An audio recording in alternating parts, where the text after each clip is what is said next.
Engine runs good. I know a lot of people have questions about these motors with the head gasket.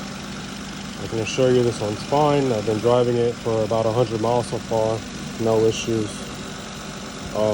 Coolant flush, timing belt was done. Cam seals, crank seals, oil pump seal, valve cover gasket, plugs, plug wires, air filter was done. I have a new radiator on order.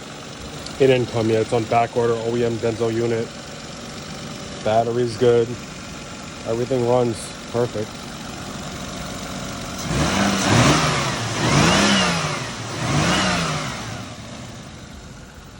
AC works good.